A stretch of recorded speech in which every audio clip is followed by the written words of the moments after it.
social, psychological, and spiritual implications of that change. It also describes the accumulating research that reveals the necessity of contact with nature for healthy child and adult development.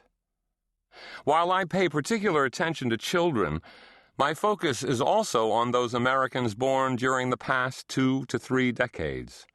The shift in our relationship to the natural world is startling, even in settings that one would assume are devoted to nature.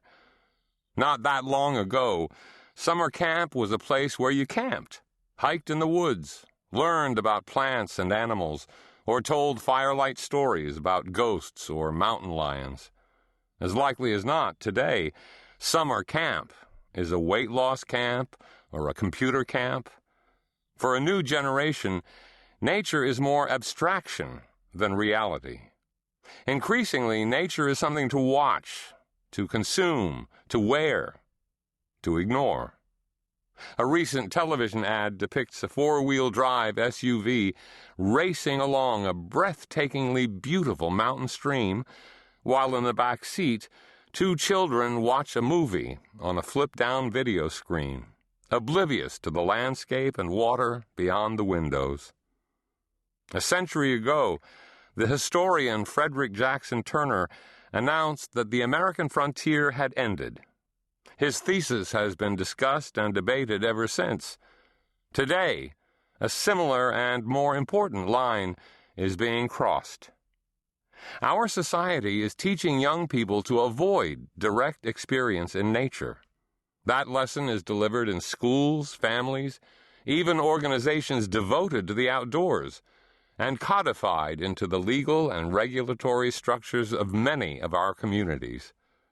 Our institutions, urban, suburban design, and cultural attitudes unconsciously associate nature with doom, while disassociating the outdoors from joy and solitude.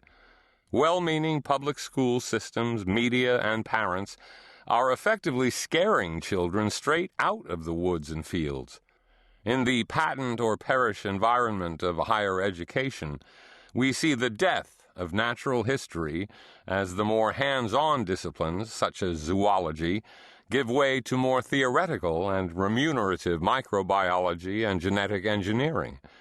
Rapidly advancing technologies are blurring the lines between humans, other animals, and machines. The postmodern notion that reality is only a construct, that we are what we program, suggests limitless human possibilities, but as the young spend less and less of their lives in natural surroundings, their senses narrow, physiologically and psychologically, and this reduces the richness of human experience.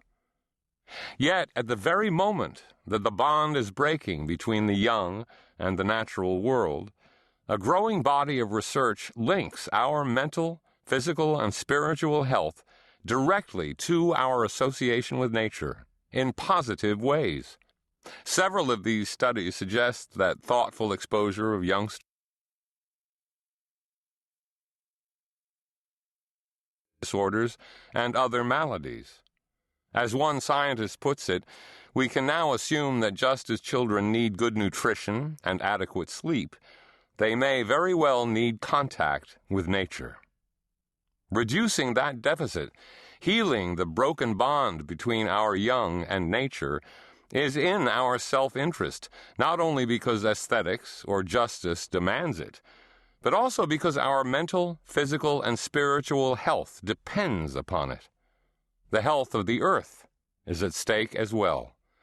How the young respond to nature and how they raise their own children will shape the configurations and conditions of our cities, homes, our daily lives. The following pages explore an alternative path to the future, including some of the most innovative environment-based school programs, a reimagining and redesign of the urban environment, what one theorist calls the coming zoopolis, ways of addressing the challenges besetting environmental groups, and ways that faith-based organizations can help reclaim nature as part of the spiritual development of children. Parents, children, grandparents,